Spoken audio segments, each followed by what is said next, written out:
Kira-kira relate nggak nih dengan masa CPNS yang dialami teman-teman?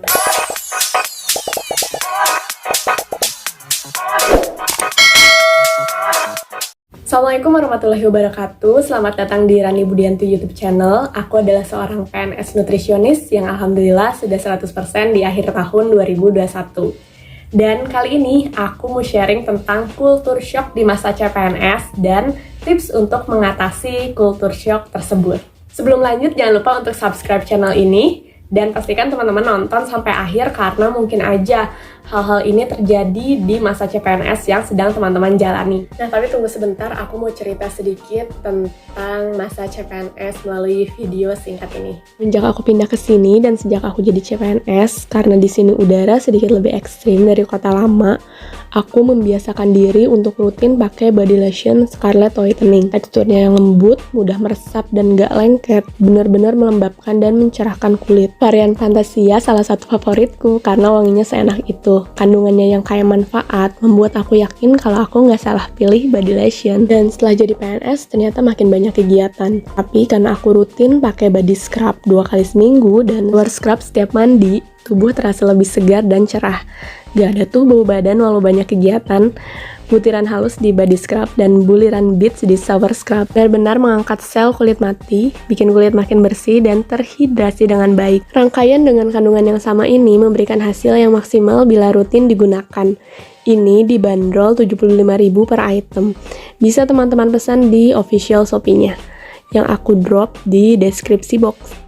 Nah, tapi sebelumnya aku mau disclaimer dulu nih kalau tidak semua unit kerja akan menunjukkan hal-hal yang aku ceritakan. Tapi culture shock ini sebagian ada yang aku alami langsung dan sebagian hasil dari pengamatan aku. Culture shock di sini adalah kebingungan atau rasa kaget yang dirasakan seseorang saat baru menempati wilayah, daerah atau menemui sistem kerja yang baru dan akan menetap pada wilayah, daerah, atau sistem kerja tersebut dalam waktu yang cukup lama. Nah, buat teman-teman yang merantau akan merasakan double culture shock karena mungkin beradaptasi dengan wilayah baru dan juga beradaptasi dengan sistem kerja dan status yang baru, sama seperti yang aku rasakan. Nah, salah satu momen yang paling ditunggu-tunggu oleh seorang yang baru lulus CPNS adalah masuk unit kerja. Tapi sadar nggak sadar, tidak semua orang di unit kerja baru menyambut kedatanganmu. Ada yang merasa terbantu, ada yang juga merasa tergeser. Khususnya buat teman-teman mungkin yang mengisi posisi yang dulunya diisi oleh non-PNS. Jadi CPNS yang ternyata fresh grade ini atau yang ternyata tidak punya pengalaman sama sekali di jabatan yang dia pilih, tiba-tiba harus menjadi penanggung jawab atau menjadi kepala di gram atau di sub bagian tersebut dan menggeser non-PNS yang sudah bertahun-tahun dan berpengalaman. Nah, aku berpesan kepada teman-teman agar tetap dan terus menunjukkan sisi terbaik dari teman-teman.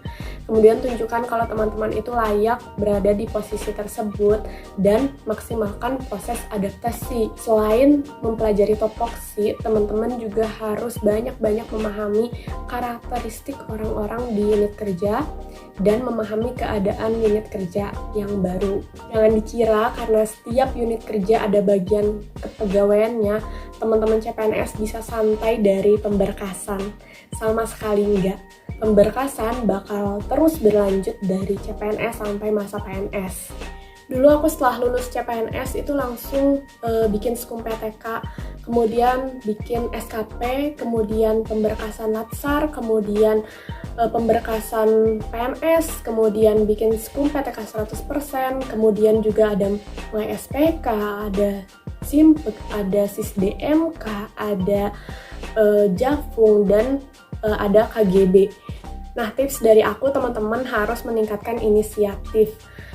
Jangan hanya mengandalkan kepegawaian. Kalaupun 100% dikerjakan oleh kepegawaian, teman-teman harus rajin follow up dan apik dengan berkas-berkas pribadi. Walaupun sudah menyerahkan kepada kepegawaian, tetap apik menyimpan berkas-berkas pribadi. Nah, yang ketiga, culture shock yang aku rasakan adalah tentang gaji. Gapok atau gaji pokok CPNS se-Indonesia itu sama 80% gitu ya, berdasarkan golongan dan pangkat. Tapi untuk aku nih, keluaran rumah sakit swasta ini benar-benar kerasa landas banget. Dan di wilayah lain juga banyak CPNS yang merasakan kalau hanya menerima gaji pokok saja tanpa tunjangan. Ada juga cerita teman-teman di Pemda lain yang gajinya macet, tanggal 1 belum masuk. Mantan pegawai swasta dengan gaji UMR dan tunjangan pasti merindukan pendapatannya di masa lalu. Tipsnya, lupakan masa lalu dan fokus ke masa depan. Ingat kalau masa pensiun kita sudah terjamin. Mulailah hidup lebih minimalis dan bila memungkinkan, bangunlah usaha sampingan. Jangan kaget juga setelah teman-teman menerima SK, orang-orang di unit kerja baru akan mengucapkan selamat sambil dibarengi kalimat, "Wah, ada yang potong tumpeng nih. Wah, ada yang bakalan syukuran nih. Traktirannya mana?" Ini juga bisa terjadi saat teman-teman menerima gaji pertama. Nah, untuk tipsnya ini dikembalikan lagi ke keuangan teman-teman. Apakah cuman mau syukuran sama circle kecilnya aja? Atau kalau teman-teman masuk ke unit kerjanya ada beberapa orang CPNS, itu bisa saling patungan gitu untuk mengadakan syukuran di unit kerja. Atau sama sekali tidak pun gak apa-apa sih, gak usah dimasukin ke hati atau ya dianggap angin lalu aja. Nah, ini salah satu yang aku alami ketika baru masuk ke unit kerja sebagai CPNS, yaitu bingung tupoksi.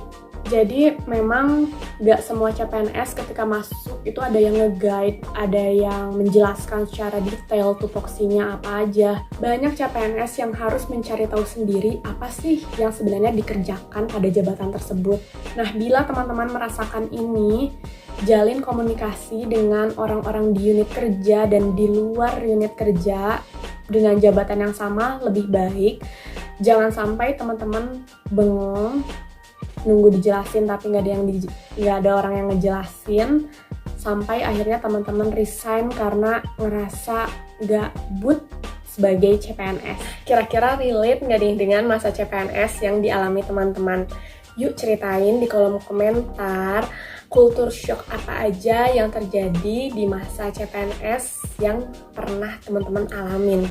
Segitu dulu yang bisa aku bagikan, sebagian lainnya akan aku bagikan di part 2. Jadi teman-teman pastikan untuk subscribe channel ini, like dan komen apapun kalau teman-teman mau nanya tentang masa CPNS, dan jangan lupa share postingan ini ke teman-teman CPNS lainnya. Semangat terus dalam menjalani masa adaptasi sebagai CPNS, kalian pasti bisa. Wassalamualaikum warahmatullahi wabarakatuh. Bye-bye.